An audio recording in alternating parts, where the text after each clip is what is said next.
The crisp autumn air kissed my skin as I stepped out of the car, taking in the view of the secluded cabin nestled deep within the woods.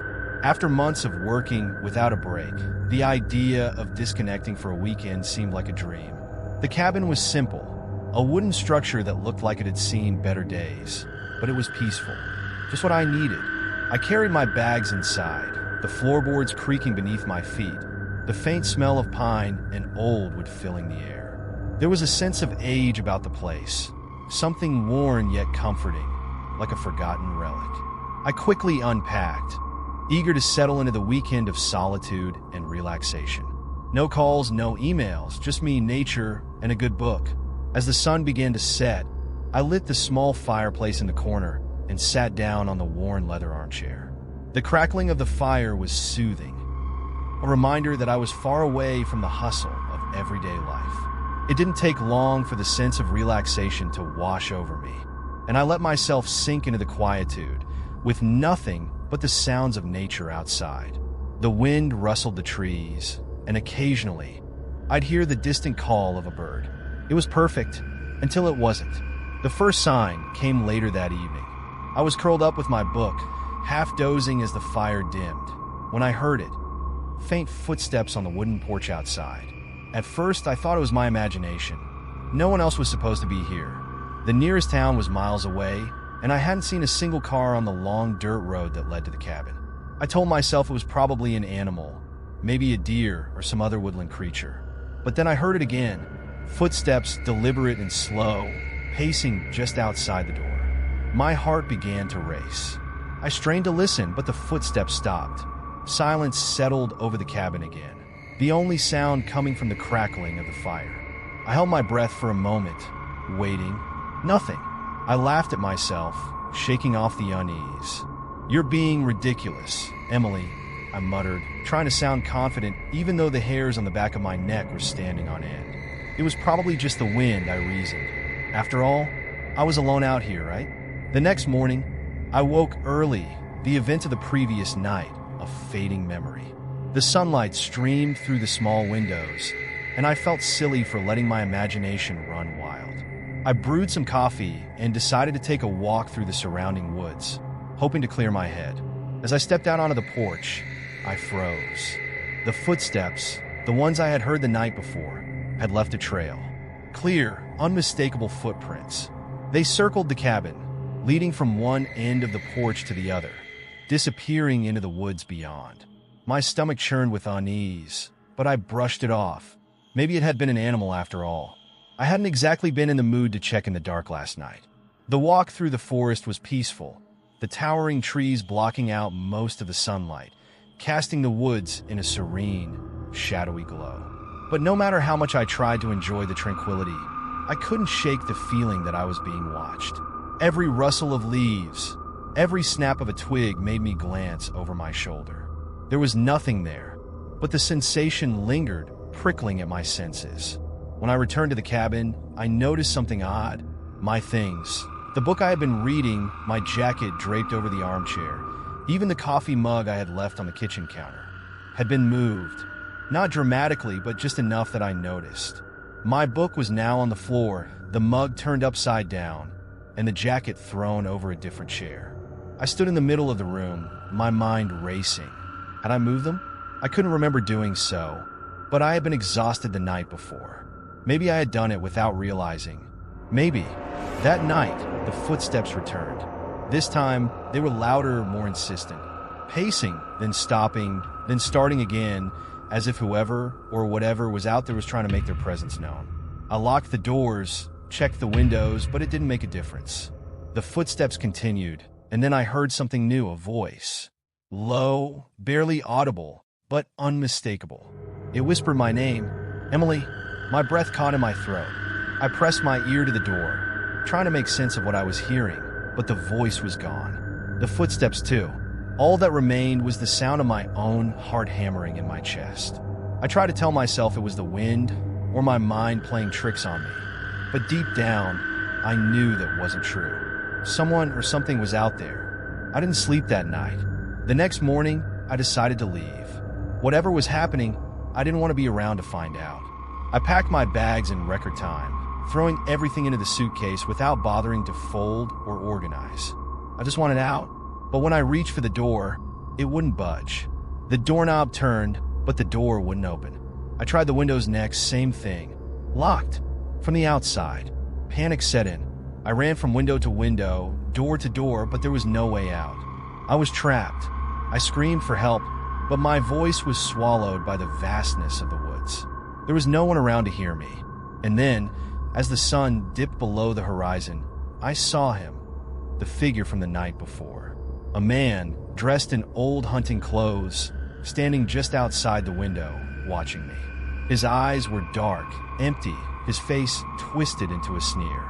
He didn't move. He didn't need to. His presence was enough to send a wave of terror crashing over me. I stumbled back, my heart pounding in my chest, and then I heard it again. The voice. Louder this time. Emily, it wasn't coming from outside anymore. It was inside, right behind me. I turned, but there was nothing there. Nothing except the overwhelming sense of dread. I could feel the walls closing in, the air growing thick, suffocating. I was trapped in this cursed cabin, just like the others before me. I knew it now. The hunter's curse, the one I had dismissed as local legend, was real. Each year, someone new was lured to this place, trapped by the spirit of the man who had died here long ago, desperate to keep his curse alive.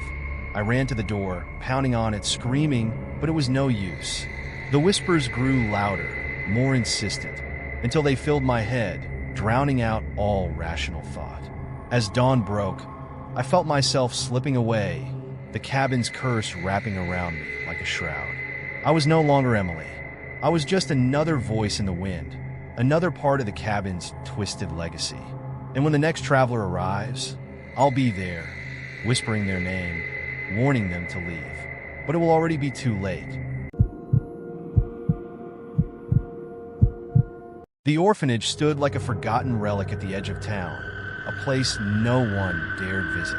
Its windows were broken, ivy crawling over the crumbling stone walls, and the wooden doors hanging askew, as if the building itself had given up on keeping the world out. But to me, it wasn't just a decaying ruin. It was the only place I had ever truly known as home. I hesitated at the wrought iron gates, rusted and twisted from years of neglect. The sign above, St. Margaret's Home for Orphan Children, hung crooked, half-eaten by time. This was where my childhood had begun and ended in fire and tragedy. And yet, something had called me back. Some invisible pull that gnawed at me for years until I could no longer resist. I stepped forward, the gravel crunching under my feet like brittle bones. As I approached the front door, the air seemed to thicken, heavy with memories and something more, something darker. The moment my hand touched the cold doorknob, I felt it, a shiver that began at the base of my spine and slithered up to my neck. My instincts screamed for me to turn back, but I ignored them. The door groaned open, the hinges screeching in protest, as if the orphanage itself was warning me to stay away. Inside, the air was musty, thick with dust, and the faint smell of burnt wood still lingered. My footsteps echoed through the halls, long abandoned but filled with the weight of the past. The whispers began almost immediately, so soft I could barely distinguish them from the wind. At first, I thought it was just the eerie quiet playing tricks on me. But as I moved deeper into the orphanage, they grew louder, faint, childlike voices calling my name. Emily. I froze, my heart thudding in my chest. I hadn't heard that voice in years. It was impossible. I swallowed hard and forced myself to move forward. As I walked through the old dormitories, I passed bunk beds, now draped with cobwebs.